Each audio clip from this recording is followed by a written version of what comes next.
Mahabharatam series part 14కి స్వాగతం. ధృతరాష్ట్రుడికి గాంధారికి వివాహం ఎలా జరిగింది ఈ వీడియోలో చూద్దాం. Thanks for watching Mahabharatam series. Please like, share and subscribe. ధృతరాష్ట్రుడికి పాండురాజుకి స్వయంగా మహావీరుడైన భీష్ముడే యుద్ధరంగంలో విద్యారంగంలో శిక్షణ ఇస్తున్నాడు. ధృతరాష్ట్రుడికి కళ్ళు లేకపోయినా తన భుజంలో 1000 ఏనుగుల బలం ఉంది. భీష్ముడు ధృతరాష్ట్రుడికి కళ్ళు లేకుండానే శబ్దం గ్రహించి గురి తప్పకుండా బాణం వేసే విద్యను అందించి ఆయనకు నేర్పిస్తున్నాడు. అలా భీష్ముడి దగ్గర అన్ని యుద్ధ విద్యలు నేర్చుకుని పాండురాజు పెద్దవాళ్ళయ్యారు. భీష్ముడు బాగా ఆలోచించి తన వంశం కురువంశం ఇక్కడితో ఆగిపోవద్దు అని ధృతరాష్ట్రుడికి గాంధార రాజు కుమార్తె అయిన గాంధారిని ఇచ్చి వివాహం చేయాలి అని అనుకుంటాడు. ఆమెకు శివుడు ఒక వరం ఇచ్చాడు. 101 మంది సంతానం కలగాలని, ఈమెతో పెళ్లి చేసే కురువంశంలో రాజ్యానికి రాజులకు కొదవ ఉండదు అని ఆలోచనతో ఆ గాంధార రాజుకు భీష్ముడు లేఖ రాస్తాడు.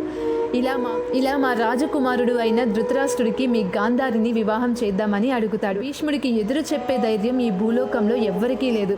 అందుకే గాంధార రాజు పెళ్లికి ఒప్పుకుంటాడు. గాంధారి కూడా ఒప్పుకుంటుంది. కానీ గాంధుడు అయిన శకునికి ఈ వివాహం ఇష్టం లేదు. కళ్ళు లేని వాడికి తన అక్కను ఇవ్వడం తనకు ఇష్టం లేదు. కానీ భీష్ముడికి ఎదురు చెప్పలేకపోతారు. ధృతరాష్ట్రుడికి గాంధారితో పెళ్లి జరుగుతుంది. కానీ కొన్ని సంవత్సరాలు అయినా వాళ్ళకి పిల్లలు పుట్టరు.